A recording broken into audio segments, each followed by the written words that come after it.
We're talking actors and directors who put on the shows. We're talking playwrights and designers who you'll want to know. From the very first rehearsal to the final curtain call. We might be off Broadway, but we're talking about it all. 'Cause we're two local gals with global pals.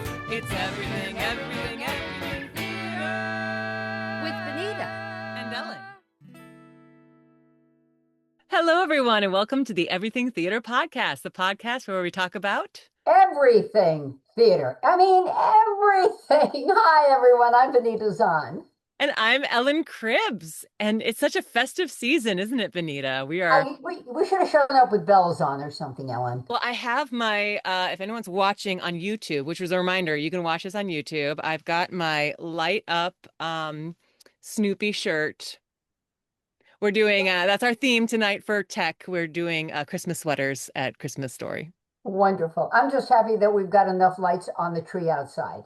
Yeah. Nothing like putting the lights up and going, I think there were problems with a few of these strands. And then getting everything up and going, yeah, there were. They were dead. So today we're figuring it out and making it look good. And, while we're talking about holidays, you can't talk about holidays in theater without talking about Le Grinch. That's right. The classic story of the Grinch brought to you in a musical form with our wonderful guest, Alex Perone, who is a local who has since moved down to the city and has been on the Grinch tour the second year, correct? This is my second year, yes, with Grinch. Second year, last year was so amazing that I said if they were to offer me another spot, I would take it immediately, and that is exactly what I did. Who are you playing? I am playing Grandpa Who, which is this where we go, who? we say who about 1,000 times in the show. It is adorable and sweet and lovely, and I get to wear a really ridiculous and wonderful fake beard, which is funny because I had to shave my real beard to stick on a fake one. And I wear a great wig and eyebrows, and everything's very curly and pink, and it's Whoville is a really festive place. And it's so wonderfully like Seussian and silly. You've been performing since your teens, so local folks may have caught your act, as it were, locally. So my very first show was when I was 13, which is coming up on like 29 years, which is a ridiculous thing to say, but that is the truth. It was when I was in middle school. It was a production of Annie, and I was hooked from the get-go. And that was downstate. So originally I'm from New Rochelle, which is in Westchester County, so just north of the Bronx. And then I was down there for a while. I moved to the city for a few years and was not very happy, so I decided to give 518 a try. My mom is from Saratoga Springs. I had my best friend move to East Greenbush at the time. So I said, why not? I know the area really well. And so that's when I came up here. And I didn't do theater for like the first 2 years that I lived here. And I don't know what I was doing with my time besides working, but then I did do theater, and I did a lot of it in like, I don't know, 5 years or so. 5 years. I forget how many shows I did, but it was like 10 to 15 or something in that very short amount of time. And that's where you and Ellen met. That's right. Ellen and I met doing a production of Dead Man's Cell Phone at Albany Civic Theater. Oh, look at that. Representing with the sweatshirt. I love it. I represent the merch. I felt it appropriate here in the 518. Also happens to be the only hoodie that I brought on the road with me, but it's regardless. Ellen, like a minus thing, right? It was from home. It's like your blanket. That's true. That's actually true. That is one of the reasons that I brought it, because it's way too big for me, but I still love it. So Ellen and I met doing that show, and it was, I think, Ellen, when you first moved to the area, and so none of us knew you and were like blown out of the water by how good you are. And it was such a treat, that show, for so many reasons. So That was November of 2017. Yeah. And my mother had passed away the previous July. So when our director had come to me about auditioning, I told her I wasn't sure if I was ready, and I didn't know. And she said, well, maybe if you just read it. And I said, okay, I'll read it. And right then she like whipped it out from her pocket and gave me a copy of the script. Like she knew that I was going to say yes to this. So I read it and I really liked it. And you know, the rest is history. And Ellen and I got to play opposite each other, which is, I don't get to play a lot of romantic roles. I'm usually like the heavy or comic relief, which there was in this, but it was really nice to get to play something that was so sweet. And we got to really connect, and it was just such a good experience. And the whole cast is still, we still hang out as often as possible to this day. Yeah, that was my first show in the area, and it has such a special place in my heart. I love everyone on that cast and crew dearly. It's Yeah. so special. And I Yeah. met you through your dad from Yes, the other side of theater, if you will. We made a movie together.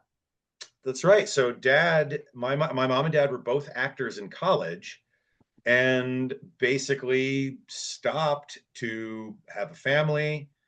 My dad will talk about this great revelation that he had in Midtown Manhattan when he was probably 23, 20, no, 22, something like that. I forget exactly. That he was in Manhattan. He was probably going to buy scripts or something, and he just said, "I want a family." And like that, he had stopped and didn't act again until 2014 or so. So up in Glens Falls, I think they still do it. They have the 24-hour play fest. Yeah. Yeah, so he and I both did that. I hadn't done anything for about 5 years, and he hadn't done it for about 40. And I had never gotten to see him perform before in my life, and I got to see it, and it was great. So he started to get back into it and made this movie with our dear friend Benita here. That's how I found out about you. So, you know, I ran into someone the other day and they said, oh, this one knows that one or that one, whatever. I went, in town, we call it Smallbany. Smallbany. So one of our head of makeup actually knows somebody in Schenectady. Oh, and their name is escaping me because I asked her, I don't know this person, but I said I was going to look them up because guaranteed we have friends in common. They know them because our head of makeup is from Nebraska. And this person was on a tour doing makeup or wigs. And our Melanie, our head of makeup, was the local who was like volunteering to help that cast when they were there. And then the last time Grinch, I think, was in Schenectady, this friend of hers was the local, and they just kind of kept in touch. It wasn't Tom Kemmer, was it? No, I think it was, Karen Craven, I believe. Ellen, we Right, gotta it's check not. her out. We don't know it. We It don't know was Karen. not a name that I recognize, but I said there's no way that we don't know a bunch of the same people if we were in the area and doing theater somewhat. So I said the same thing. I was like, but what are the odds, you know, that I land on a tour with somebody from Nebraska who knows somebody else from Schenectady, you know? Yeah. Speaking of on the tour, how's it going? What's the life like on the road? It's going so good. So like I say it all the time that this cast and this crew and our musicians, the whole company, we really lucked out. Everybody, we all get along so well, and like the group dynamic is so healthy and like fun and warm and welcoming, and people sometimes don't want to do the thing today, you know, they don't want to go out with everybody, and it's perfect. There's never any pressure, there's never any speaking for myself, there's not really a whole lot of solitude if you don't want it. So last year was interesting in that I met some of my now really good friends last year on this tour, but the group dynamic was a bit different. There were a few more cliques and things, and it wasn't as it wasn't, on the whole, everybody did not have as good an experience as I did. I had a great time. Hmm. But this year has been so joyous. And it's about this time where people start asking, would you do it again? If they asked you, if they made you an offer, would you do it? And like everybody is like, Yeah. Yes. Yes, of course I would. No, like if we can guarantee that we'd have the same cast, there would be no hesitation at all. But of course, we can't make such guarantees. But life on the road can be challenging, of course. Like Mm-hmm. hotel rooms can get weirdly lonely and uh odd. You're not home. So like we'll say things like we're at the theater, we'll say, yeah, I'm gonna go home first. And you go like, well, no, no, no, no. Living out of a suitcase comes with its fair share of challenges, and you realize how much you take for granted things like having a washer and dryer Yeah. at your disposal. So like when there's a hotel that has one, it is a mad dash to like and we're all messaging each other in our group chat going, does anybody have quarters? Who has quarters? I need um but we've most of the hotels we've had this year have been really spectacular, and the theaters, getting to play the theaters that we get to play is like, it makes me emotional because they're so beautiful, and it makes me feel so sort of legitimate.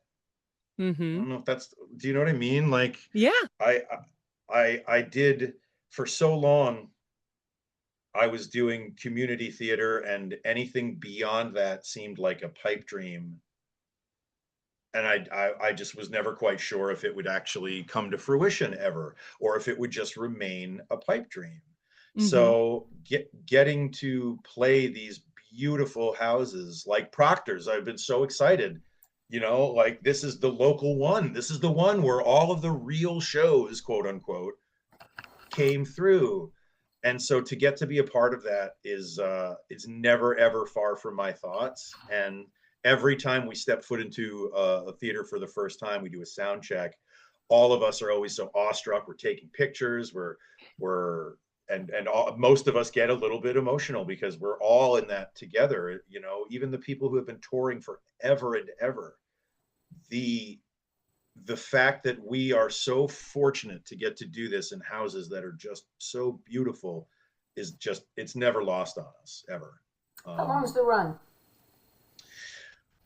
we started, let's see, I think we opened something like October 30th. Technically we had a couple of previews in Kalamazoo, Michigan, which is where we were teching.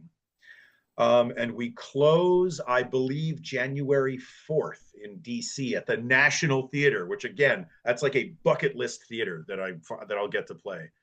Um, but it's about 2 months. Hence, another reason why everybody really loves doing this show is because it's a perfect length of a contract. You're not away from home for a year. It's a couple of months. It's the holidays, which can be sad to be away from your family, but the fact that we have our Grinch family is really special. I was going Really to ask special. with similar situation. This is my second year doing Christmas Story, so it's like Mm. we've been in Christmas mode since, October 1st or whenever we started. And it's an interesting mentality of like being in Christmas mode for like 3 solid months.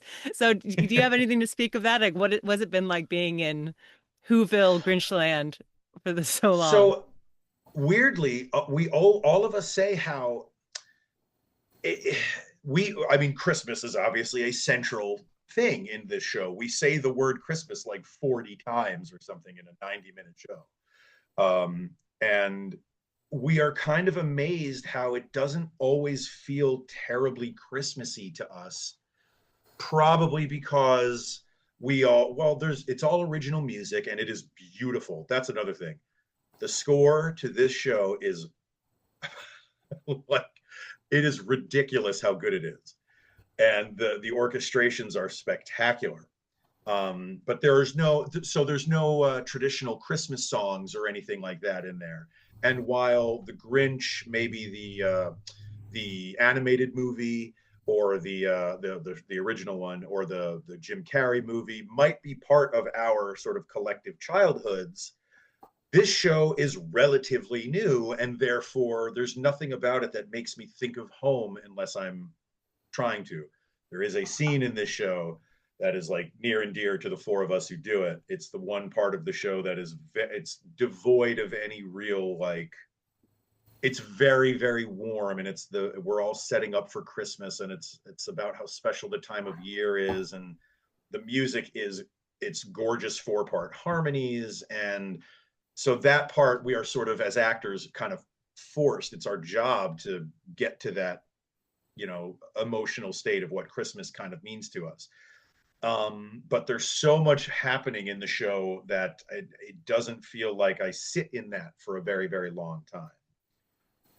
So I think because of that, I'm not on this overload of Christmas. You know what I mean? It still manages to feel very special and separate, and never like, ugh.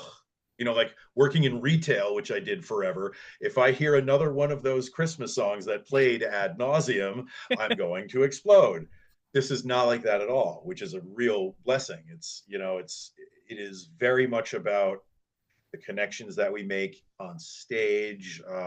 Everything is choreographed. There's music under most of the show, so we really try and keep pace.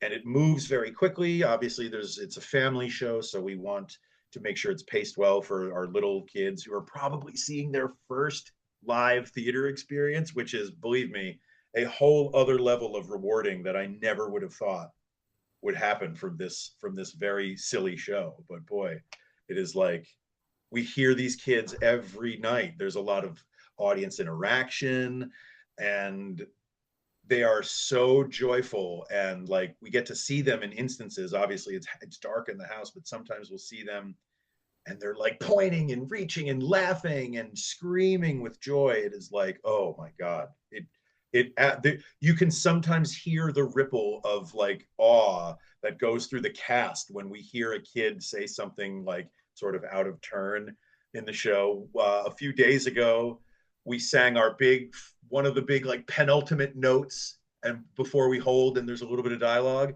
and there was a kid singing along with us and held out this note, and we were like, you heard us all try not to break, like, oh, that's amazing, that's adorable, don't break, we have to be frozen and smile right now. But these are the things that are, it's what makes this show so spectacularly special to me. It's so rewarding. Did you play the same role last year, or is this different? I did play the same role last year. Funny, I auditioned for the part of Old Max. So, of course, if we're familiar with the Grinch, we remember Max is his dog. This is told through the eyes. The narrator is an older version of Max, looking back and remembering this very special Christmas. So I auditioned for that.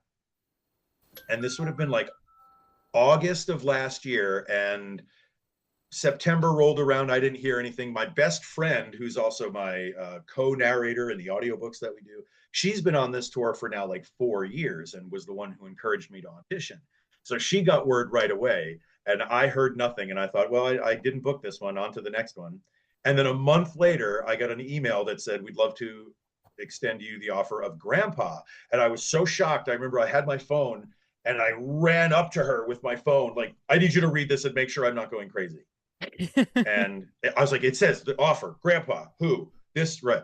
And the fact that I didn't audition for Grandpa at all, and they cast me as Grandpa, and I came in, and I have a whole voice that I picked out for this character, and a whole thing, and it's kind of a big swing. And I didn't realize how big a swing, because a lot of this show, they always try and do it new. They always try and do differently than last year, but a lot of things they like to keep the same, mostly for safety reasons when it's in terms of choreography and stuff. But for me, just coming in with this ridiculous character choice that I made for Grandpa, and they were like, yep, great. having never heard me do this audition for Grandpa, wow. I was like eternally grateful that they liked it, So yeah, I played Grandpa last year, played Grandpa again this year, to much delight. And you had mentioned your makeup person before, and I'm sure you have a decent amount of makeup, but the Grinch, what's that actor's makeup routine? Oh gosh, we're called to the theater at half hour. Most of us will get there about an hour before curtain, but the Grinch is called much earlier than that. I don't remember exactly how much, but they have it down to a science. And the person, his dedicated makeup person has also been with us for 2 years, is amazingly talented, and it's most of this character, his face is all made up, of course, and then there's a big green fur suit. So the face has to be really done right, and it's if you come to the show, you'll see, but there's a lot of yellows and lighter greens and black stripes and things, all to make sure that their face is not washed out in a sea of green, and you can remain expressive to the back of the house. So the first time I saw it, it looked a little different than the kind of Grinch that I was expecting. But when I saw it on stage, I went, oh my God, this looks amazing. It's a brilliant piece of like engineering, if you will. Like everything is so well thought out. So they're usually in makeup for about an hour, I want to say, but I'm not positive. I'm not positive. Taking it off has got to be its own challenge. It's a lot quicker than you'd think, I'll be honest with you. But all of us, we always find like a little piece of, what's that? Oh, that's just something from the show. Or I have to gray out my eyebrows, and I'm always finding like, oh, there's still some white in my eyebrows, and now I have to do that to my temples too. And now, of course, I'm getting to the age where I'm like, I don't know if that's my own gray hair or makeup anymore. Beauty about that role is you can't age out. Nope, never. If they like me, I got a job for a long time. And what was it like this year? Did you go in with those same choices as last year, or did you do like completely different choices this year? It was really hard to not do the same thing, because we have like 70-ish performances each year, 71, I think. And it's difficult to not want to do it the way you did, because that's what your brain knows and your body knows. So while all the motivations and things, if we're getting really actory now, all of the motivations are the same, and the challenge is to find new ways. And if you have a new cast that you can, or cast member that you can play off of, that makes it easier because they're giving you something new. So yeah, the challenge was definitely there to find different ways of playing it, and different ways to make the same joke land. And as I found over the last month, the new stuff now feels like I've been doing it forever. It comes with repetition, and it comes with knowing your audience and knowing where there's probably going to be a laugh and how long to hold for, all these little technical goodies that we get to play with as actors. The Grinch, same person as last year, or is this a new actor? This is a new actor. So there are two companies of the Grinch, two casts. The other cast is on the West Coast most of this season, and their Grinch has been with us for a few years, and is pretty wonderful. Honestly, brilliant. And I found out he lives in my neighborhood in Queens, so we're like already going to be pals. But our Grinch this year is new and absolutely amazing. Amazing. I tell them all the time how excited I am that they are our Grinch and sort of de facto leader in the cast, even though it's their first time. That's just the nature of it. People are going to look to the lead to sort of set the tone for things, and we kind of hit the jackpot. They are kind and exceptionally talented and very friendly, and great work ethic. It's like I sound like I'm an advertisement or something, because I have nothing but good things to say about everybody in this cast. That's a blessing. Yeah. Mm-hmm. Yeah, it's really, really wonderful. Really, really wonderful. It's not lost on any of us. We all say it probably twice a week, like at least, like, guys, this is great, right? Like, look at this, something to that effect. What are these show And dates at Proctor's? show dates at Proctor's. Today is the 1st, so we are there performing from the 2nd to the 7th. With I know we have 2 shows on Thursday. We have a matinee and an evening show. And I know on Sunday we have 3 shows. So we do 3 shows in a day sometimes. Yeah, so this last weekend in Baltimore, Friday, Saturday, Sunday, we had 8 shows in 3 days. 2 Friday, 3 Saturday, 3 Sunday, and it's a lot. It's a very, like I said, very fast-paced show, so it's very physical, and we're all pretty sore, but very happy. As one of our cast members said, what a blessing it is to get to be tired from doing something you love. And we all went, yeah. But then, of course, you got all the travel too, and I know that you hit a hiccup with a lot of flight cancellations. Had to do crazy bus travel. We had a travel day that lasted 30 hours. It was the day that the government had shut down, and they whatever the case was, that like, well, we have to let go of this many air traffic controllers. And we were flying out of Chicago O'Hare, and that was the #1 airport in the nation for cancellations. And so we got there before we even got to check in a single bag of the 50 or so people on the company. Our flight was canceled, and our company managers are scrambling to find contingency plans and other flights which were also getting canceled. And so they rounded up a couple buses for us, and we drove from Chicago to Ohio. We spent 3 hours in a hotel room to take a quick nap, and then we went from Ohio to Newport News, Virginia. And trains and automobiles. we were all making that exact same joke, even though it wasn't very funny. But again, as spirits being as high as they sort of can be in a situation like that, we are all so. It's at the end of the day, it's par for the course. We there's nothing to be done about it. Nobody's that upset. We're all tired, but the show must go on. So when we got to Virginia, we did not go to the hotel. After 30 hours on the bus, we were dropped off at the theater for sound check, and had about an hour before or an hour and a half before we were called in. So it was that one was a bit of a blur, because there was, but a fun story.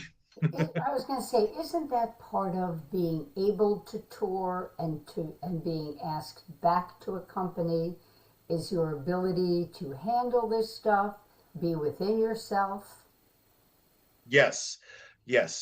Character is a big part of what at least our company looks for. I'm sure most companies, but yeah, if you don't operate well on the road, it's clear, and it makes it more difficult for everybody. So the easier you can handle things under pressure, or knowing that, sometimes your flight gets canceled, or sometimes you're in a venue where it doesn't quite fit our stage, and we have to make adjustments on the fly, all within safe parameters. Again, I don't want to mean it to say like it's in the moment we're just cutting things, but like when we have our first day in the venue and sound check, we have to, our amazing stage management team will tell us, yep, we can do everything, or nope, this theater we have to cut this piece or that piece. We played an arena in London, Ontario, actually, last week. A big, 9,000 seat hockey arena that they sectioned off about a quarter of it. And so we thought our show was going to be very, very different. I certainly had never played an arena like that, not in that capacity. And we managed to really not cut anything from the show, but we had to make adjustments for wing space. The stage left, it's like you got 4 feet or whatever it was. We got to make it work. And please, nobody be hurt. Safety is always the #1 priority. Health is always the #1 priority. And we had a great run there in Canada. So then we were in Baltimore in a beautiful theater. So after being in an arena not tailored for a theatrical show, to get to play this beautiful theater was like, what a relief. Oh, look, they have real dressing rooms. Whoa, goodness, I know hockey skates anymore, right? That That's has right. to change the dynamic of that show. It did, because it literally, so they cover the rink with boards, but it's cold in there. It is cold. And we are sweating because it's such a physical show, and we're amongst this ice. It was odd, but I will say, getting to walk from not the dressing room, the locker room, to the arena floor was always kind of cool. I was like looking out going, yeah, that's pretty awesome. If this were filled with people, that'd be pretty cool. And it was huge space, but I will say most of us vastly prefer the warmth of a really nice theater, which, again, looking at Proctors, I'm like, oh man, it's such a beautiful house. I've never seen the backstage of it because I've only been in the house before. So like, to get to know the little nooks and crannies and things, and we'll have a wall tag. So tours, when they come through, they'll paint a section of the wall with like their show poster or a design. And we have a couple amazing artists who are like, they work with costumes or props or whatever, and they paint these beautiful wall tags for us all to sign, and now we're like part of the theater's history, which is so cool. So locals, don't miss it. It's this week only. You have till the 7th to go. And if you miss it, you can follow Alex around the Northeast until the end of the month. And tell him that you heard him and saw him on Everything Theater podcast. That's right. Thank you so much, Alex. This has been delightful, and all the best with the rest of the run. Listeners, check it out. It's going to be a great time. I'm Ellen Cribbs. And I'm Benita Zahn. And ho, have a great rest of the tour, Alex. And we'll see you all next time.